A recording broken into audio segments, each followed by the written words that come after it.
क्या मतलब? Rules and regulations, law कैसे बनता है? लॉ कैसे बनता है? सेंट्रल गवर्नमेंट लॉ कैसे बनाती है? लोकसभा, फिर उसके बाद प्रेसिडेंट साइन करता है, ऐसा ही तो बनता है। इसका मतलब लॉ को अगर चेंज करना हो तो लोकसभा का सेशन बुलाना होगा, राज्यसभा का सेशन बुलाना होगा, फिर प्रेसिडेंट साइन करेगा तभी एक्ट बन सकता है। तो लॉ को चेंज करना आसान है या मुश्किल है? मुश्किल है। गवर्नमेंट किसकी चल रही है अभी? कांग्रेस की। लोकसभा में क्या सिर्फ कांग्रेस है या बीजेपी भी है, जनता दल भी है, सीपीएम भी है? तो अब बताइए, एक्ट को बनाने के लिए कांग्रेस अकेले बना पाएगी? उसके लिए तो बीजेपी का भी साथ चाहिए। अभी कल कमलनाथ ने कहा कि सभी विपक्षी दल को कहा कि दल से ऊपर उठिए और वोट कीजिए, तभी तो पॉसिबल है। तो कांग्रेस लॉ नहीं बनाता, लॉ कौन बनाता है? पार्लियामेंट। और उस लॉ को चेंज करना आसान नहीं। इसमें जितने भी रूल्स एंड रेगुलेशंस लिखे हुए हैं उसका लिखने का एक तरीका है या ऐसे ही लिखते जाओ? तरीका क्या है? तरीका क्या है? कैसे अरेंजमेंट कैसे है? पैराग्राफ, पैराग्राफ के थ्रू। उस पैराग्राफ की नंबरिंग है, उस पैराग्राफ की नंबरिंग को क्या कहते हैं? सेक्शन। क्या कहते हैं उसे? तो कॉन्स्टिट्यूशन में नहीं हूं, एक्ट के अंदर हूं, ठीक है। कॉन्स्टिट्यूशन में आर्टिकल्स है, यहां क्या है? सेक्शन। तो जो मेन पैराग्राफ है उसको हम लोग क्या कहेंगे? सेक्शन। उसके बाद सब पैराग्राफ उसकी भी नंबरिंग करते हैं, उसको क्या कहते हैं? तो ये मेन पैरा, उसका सब पैरा, सब पैरा का भी सब पैरा है, उसको क्या कहते हैं? क्लॉज। उसका भी सब पैरा है, उसको क्या कहते हैं? Sub clause.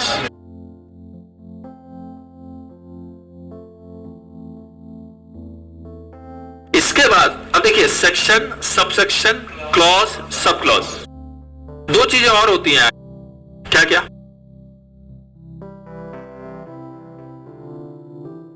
एक होता प्रोवाइडेड क्लॉज,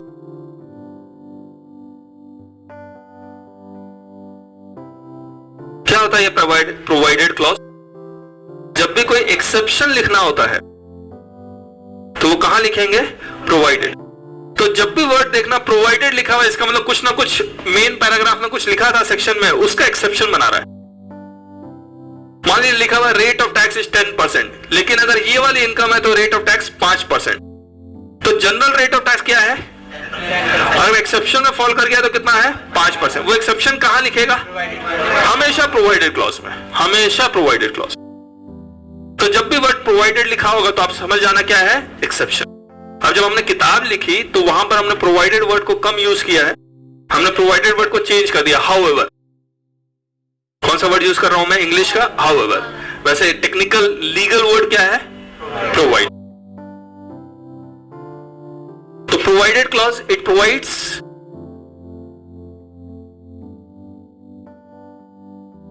एक्सेप्शन। यहां क्या लिखा होगा?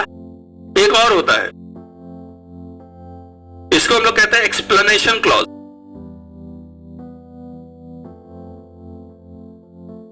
एक्सप्लेनेशन क्लॉज में क्या होता है? किसी वर्ड को और एक्सप्लेन किया होता है to remove the ambiguity, confusion को हटाने के लिए। जैसे एनआरआई, नॉन रेजिडेंट इंडियंस। अब आप नॉन रेजिडेंट इंडियन का मतलब आप सबसे पूछो, सब अलग अलग जवाब देंगे। इनकम टैक्स एक्ट में उसको स्पेशली डिफाइन किया गया है, डेफिनेशन में नहीं डाला गया है। कहां डाला गया है? एक्सप्लेनेशन क्लॉज में, टू रिमूव एम्बिग्यूटी। यहां पर intention of act is written.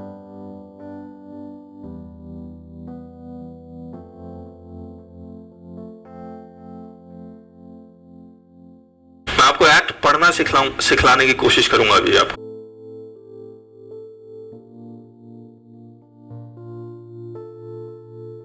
तो सबसे पहले क्या है? सेक्शन, उसके बाद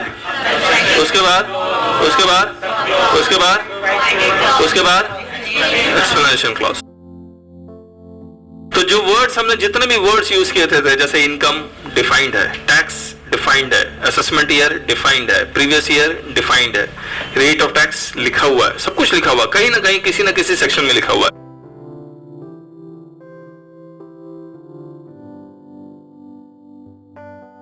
अब जब ओरिजिनली एक्ट लिखा हो गया तो कैसे लिखा हुआ, 1 2 3 4 5 6 7 ऐसे करके, ये सब क्या है, सेक्शंस है। ओरिजिनल तो यही बना होगा सीरियल वाइज। उसके बाद अमेंडमेंट्स आती है। अमेंडमेंट्स में मान लीजिए 5 और 6 के बीच में कोई एक नया सेक्शन डालना है तो 5.1, फिर 5.2, फिर 5.2 3 4 5 ऐसे 5A। सुनाया, ये यूएसए का एक्ट नहीं है।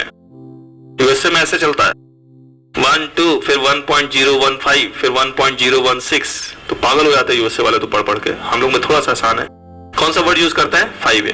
तो ये इंसर्शन है, बाद में डाला गया है। तो जहां भी कैपिटल लेटर देखना आप समझ लेना अमेंडमेंट है, बाद में डाला गया है। सेक्शन 1 में हमेशा क्या लिखा होता है, किसी भी एक्ट का सेक्शन 1 में क्या कहता है,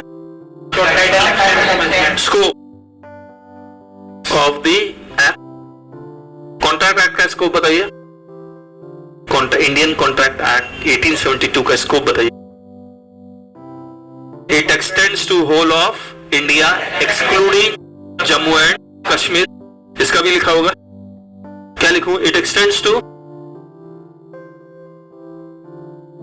होल ऑफ इंडिया, आगे फुल स्टॉप। इसका मतलब यानी कि जम्मू एंड कश्मीर वाले को भी ये एक्ट एप्लीकेबल। तो जम्मू एंड कश्मीर वाले अगर पैसा कमाते हैं तो उसको इनकम के ऊपर टैक्स देना पड़ेगा। आया, full stop. It extends to whole of India. Jammu and Kashmir India का पार्ट है या नहीं है, कहां लिखा हुआ है, constitution of India article number. पता कैसे नहीं है, पता करो, पढ़ा कैसे नहीं है यार, इसको दिमाग लगाना ही नहीं है। आर्टिकल नंबर, हाँ बोलो, 1 ही होगा ऑब्वियसली। पहले इंडिया तो डिफाइन करे वो क्या है, तब तो बाकी चीज बताएगा। आर्टिकल नंबर 1 में लिखा हुआ है इंडिया का मतलब क्या है, उसी में लिखा हुआ है इंडिया का मतलब जम्मू एंड कश्मीर भी इंडिया का अभिन्न हिस्सा है। और कॉन्स्टिट्यूशन ऑफ इंडिया के अगेंस्ट कुछ नहीं हो सकता, याद रखना। तो अगर कोई कह दे कि sir Jammu and Kashmir India का हिस्सा नहीं है, तो कॉन्स्टिट्यूशन ऑफ इंडिया के अगेंस्ट कुछ कोई बोल नहीं सकता। अगर बोलेगा तो ऑब्वियसली लोग भड़कते। इसमें लिखा हुआ, क्या लिखा होता है इसमें सेक्शन 2 में, डेफिनेशंस।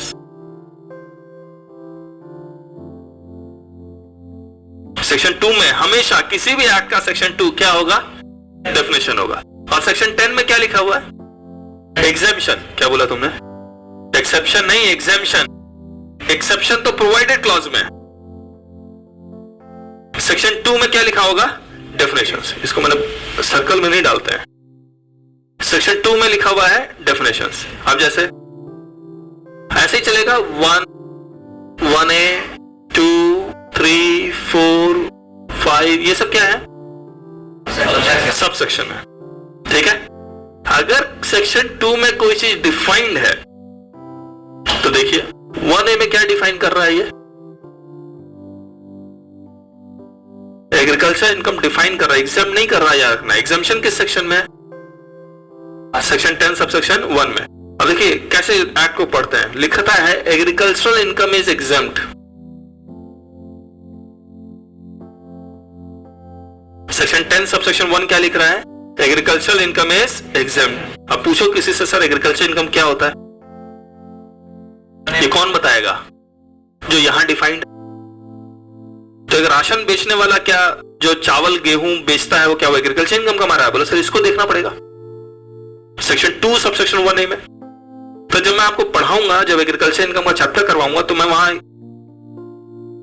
अपने वर्ड्स में लिखता हूं agriculture income as defined in section 2 subsection 1A is exempt from that.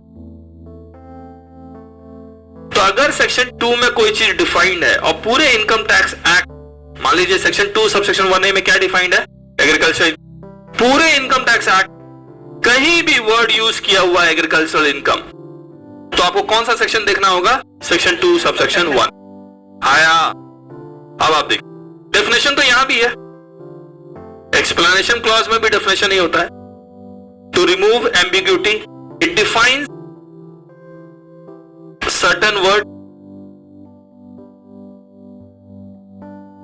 ये एक्सप्लेनेशन सेक्शन 2 में नहीं होता है, ये एक्सप्लेनेशन किसका हिस्सा होता है? सेक्शन का हिस्सा। मान लो सेक्शन 32 ये डेप्रिसिएशन का सेक्शन है, इसमें बहुत सारे एक्सप्लेनेशन लिखे हुए हैं, एक्सप्लेनेशन 1 2 ऐसे करके। ये एक्सप्लेनेशन 1 जो लिखे हुए हैं वो किसके लिए है? सेक्शन 32 डेप्रिसिएशन के लिए। ये एक्सप्लेनेशन 1 और किसी सेक्शन में यूज नहीं होगा, सिर्फ कहां यूज होगा? यही यूज होगा। लेकिन अगर सेक्शन 2 में कोई चीज डिफाइंड है तो पूरे एक्ट के लिए वो डेफिनेशन आया। मैं फिर से बोल रहा हूं, अगर एक्सप्लेनेशन किसी सेक्शन का हिस्सा होता है, याद रखो एक्सप्लेनेशन किसका हिस्सा होता है? किसी सेक्शन का।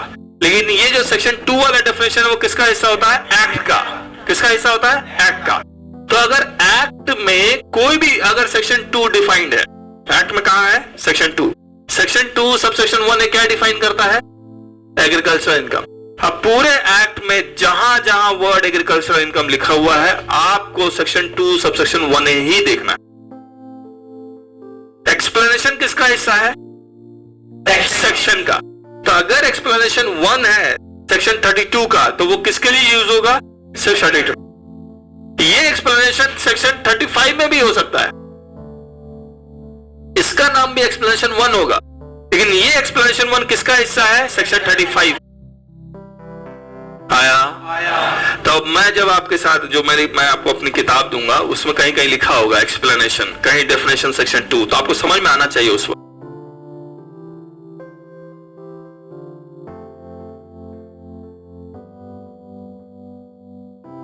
एग्रीकल्चर इनकम कहां डिफाइंड है? सेक्शन 2 सबसेक्शन 1 है। सेक्शन कभी भी ब्रैकेट में नहीं आता, sub section clause sub clause हमेशा ब्रैकेट में आएगा। अब सेक्शन 2 सबसेक्शन 1 ने क्या डिफाइन करता है? Agriculture income. एग्रीकल्चर इनकम कितने तरह के? और सर एग्रीकल्चर इनकम 3 तरह के। सर आप 3 कैसे बोल रहे हैं? बोलते 1A के 3 पार्ट है, A, B और C। तो यहां अगर एग्रीकल्चर लैंड किराए पे दोगे तो एग्रीकल्चर इनकम, यहां क्रॉप्स उगा के बेचोगे तो एग्रीकल्चर इनकम है, यहां बिल्डिंग किराए पे दोगे तो एग्रीकल्चर इनकम है। कौन सी बिल्डिंग? Agriculture building. तो मैं अभी आपको एग्रीकल्चर इनकम नहीं समझा रहा हूं, मैं आपको सेक्शन समझाने की कोशिश कर रहा हूं, ठीक है? तो इसलिए मैंने शॉर्ट में बोला एग्रीकल्चर इनकम क्या होता है, ये इसके बारे में डीप में मत जाना अभी। आप बताइए, मैं कहता हूं सर मैंने लैंड किराए पे दिया हुआ है, एग्रीकल्चर लैंड किराए पे दिया हुआ, वो एग्रीकल्चर इनकम है या नहीं है? तो आप क्या कहोगे? यस। कौन से सेक्शन में? Section 2 subsection 1A clause A। बस मैं फील्ड में खेती करके पैसे कमाता हूं, एग्रीकल्चर इनकम है या? तो section 2 subsection 1A clause B। बस खेती कैसे करते हो? बस खेती में मैंने 2 ऑपरेशन करता हूं, एक तो बेसिक ऑपरेशन करता हूं और दूसरा सब्सिक्वेंट ऑपरेशन करता हूं, पैकिंग वुकिंग करता हूं लैंड के ऊपर, क्रॉप्स के ऊपर। ये 1 है, ये 2 है, ये कहां है? सब क्लॉज है। अब देखिए बेसिक ऑपरेशन कहां ढूंढेंगे आप? Section 2 subsection 1A clause B sub clause 1। आप समझ में आ जाएगा आप कहां पहुंच गए बेसिक ऑपरेशन में। मैं आपको इनकम टैक्स एक्ट की ये वाली किताब दे देता हूं और मैं कहता हूं इसमें बेसिक ऑपरेशन ढूंढो, आप ढूंढ पाएंगे? लेकिन अगर मैं कहूं section 2 subsection 1A clause B sub clause 1A में, तो आपको आसानी से मिल जाएगा। पैराग्राफ की नंबरिंग क्यों करते हैं? ढूंढने के, नहीं तो इतनी मोटी किताब में कैसे ढूंढोगे आप बताइए। इंटरप्रिटेशन ऑफ लॉ आप कैसे करेंगे? आपको समझ में आना चाहिए। सेक्शन 2 में है तो सेक्शन 2 में कोई चीज डिफाइंड है तो डेफिनेशन है पूरे एक्ट में, जहां जहां वो वर्ड यूज होगा वहां वहां वो एप्लीकेबल हो जाएगा। आपको बार बार वही सेक्शन देखना होगा। लिखते कैसे है ये? Section 2 subsection 1A clause B sub clause 1।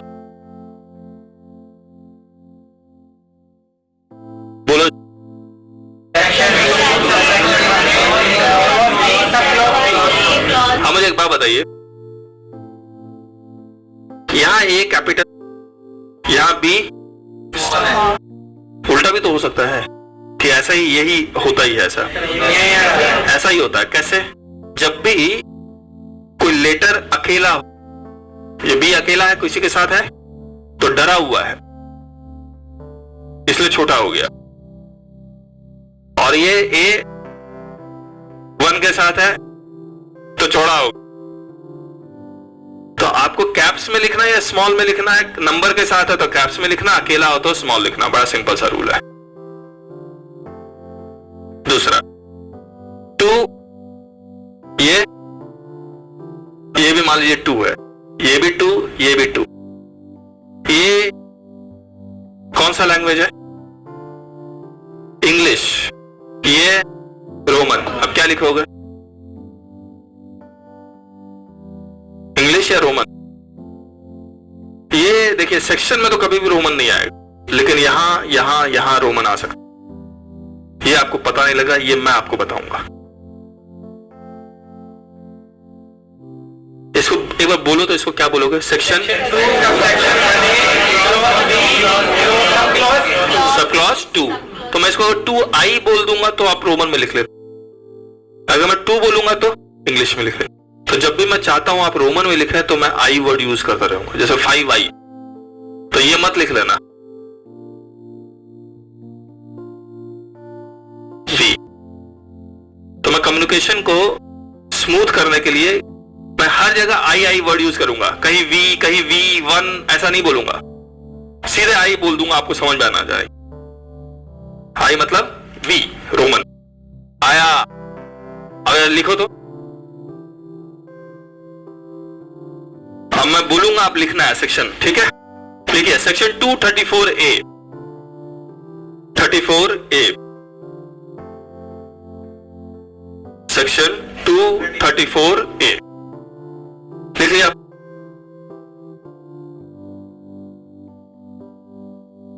अब देखिए मैंने बोला क्या आपको? Section 234A।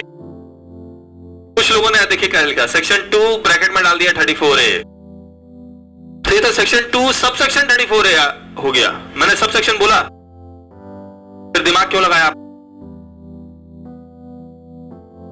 जो बोलूंगा वही लिखो। किसी ने ज्यादा दिमाग लगाया तो क्या लिखेगा? Section 2 sub section 34 clause A।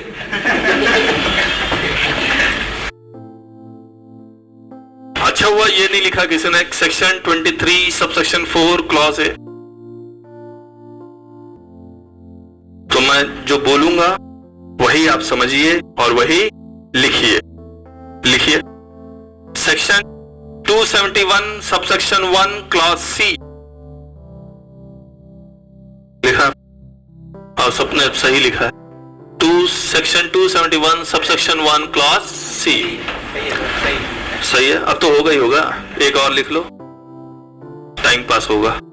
Section 10AA subsection 1, section 10AA subsection 1 लिख लिया, ये भी सही लिखा हुआ है, सेक्शन 10AA सबसेक्शन 1।